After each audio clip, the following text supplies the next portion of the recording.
Më 4 maj, kryetari i Bashkisë Shkodër Benet Beci do të dalë për herë të parë përpara gjykatës së posaçme si personi i pandehur nga drejtësia për veprën penale të shkeljes së barazisë në tendera, në kohën që drejtonte Korporatën Elektroenergjitike të Shqipërisë, KESH. Treshja e gjyqtarëve Ilsa Ulliri, kryesuese, së bashku me Irina Gjokën e Besmir Storkën, do të çelin procesin e shqyrtimit në themel të çështjes ndaj kryebashkiakut Beci dhe 6 ish-vartëse të tij. Benet Beci dhe 5 bashkë të pandehur i kanë kërkuar gjykatës proces gjyqësor me procedurë të shkurtuar, çka që në nisje do të siguronte uljen në masën 1/3 e dënimit në rast se do të shpallen fajtor.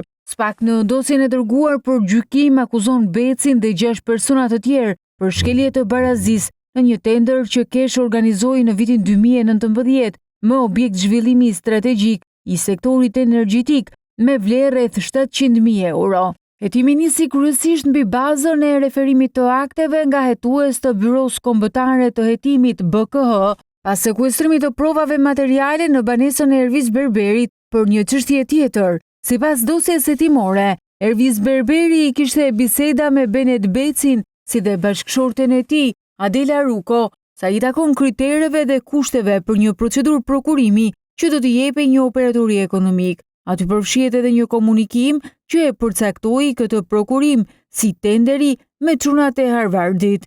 Dritan Dakoli, sipas dosjes hetimore, i dërgoi shtetasit Ervis Berberi një mesazh ku shkruan: "Më than, hidhi një sy.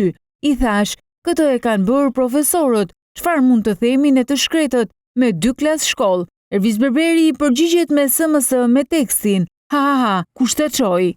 Sipas SPAK, i pandehur i Benet Beci në detyrën e administratorit të KESH, në cilësinë e titullarit të autoritetit kontraktor, në bashkëpunim me anëtarët e njësisë së prokurimit, si dhe me anëtarët e Komisionit të Vlerësimit të Ofertave, kanë përcaktuar dhe krijuar avantazhe dhe privilegje të padrejta për shoqërinë fituese të kësaj procedure prokurimi, Consulting Management Albania SHPK, me pronar Ervis Myftarin.